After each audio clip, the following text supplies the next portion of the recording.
Hello guys, welcome back to my channel. Tuni ni khuda mai ki mutu thai ki jun pathin thangwa win. Tuni ina sai no mu chi piam tia le zan la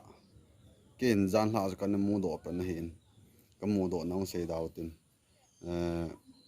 Tiri sa wal te to alawa kilo ama le khan hin. Hi ahun ki bol le nei le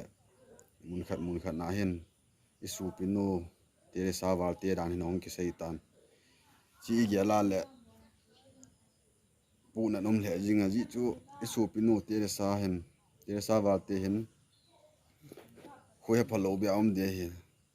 en la amani ma cha he phalo ka social media la min sit jangza aki pu le hi gela le ama ding za chat ta le pu nan ta khan ka gelin ji chun ka su pi kaza chan khom pi kana mi te ho zo si tuni ni khoi chi YouTube channel mang cha tha ba khatip na nu chi pi ham tia le video hong viral hel nei pi ta hong le imu ting wa le athu he chin lo elo le thu khul chin lo hin anu na chang hin inei jiwin social media gang chali the thang jiwin ama chu hi chi hi iti gang chal jiwin hi chi wa kun hin thu khul chin lo an thil mo bol pau hin su sit tam pi nei jin chikyu yung se hello win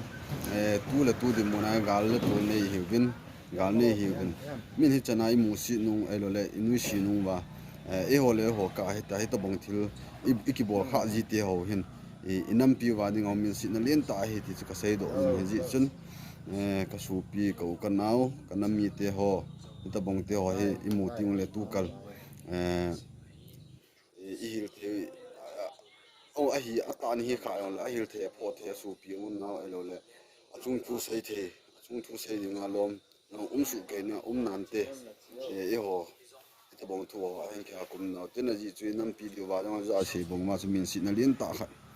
su the ji chun thil hi mo bol ti hoi bol daw tin kin jong kilo ka sanai en la ta kan ta san be se lo hi en la tu lai chu thil ki dang su hi ji chun sei the puita kan gyal hi pha chom khat zo in su pinu te sa wal te danin social media ong viral pe nei le igela le kin jong thu hi tham khat kan be chila le hin ama an hi lo dan chu kan mu do in ji chun ama dinga hi za chan ta le inam piu wa dinga hi min si na len ta ki pu khat dan hin ka gelin kala en ji chun to bong pa hi abela son to lo ding in pakai min ikitim le ji chu su pinu hi khoi ha phalo be he om na mun ha om de hin ho in social media i the thang le wa hi ti kha ti chu ama dinga za chan ta hi ki lo inam pi wa dinga jong min si na len ta hi ti cha bela ken se kin hin tin hi chi hi email ma te o esen te ho esen te chana hi bo we ti chu ken se do num he a video on chu na ne hen la video wan so kan post lo ta limbo bo chu kan so hin chi isu pinu tire sa wa te a hi pui mei te hi ti chu mei te esen te bo we ti chu avel vela clarification kan bol he ka ki pa sei hi lo sei wa ma le ki ngai da mu tin ma ban ting chi nan ane nei meu te ka su pi te ho thil hi khul chil lo elo le he chil lo in thil wang hi mo bol ta pu te so abe bela kan sein tin chuting le tu ni hi chi video han lo si chunga ki pa thu ka sein like subscribe bol nai lo ni hi le like subscribe chule share ho in bol pi din nan ki tin le ka ki pa bye bye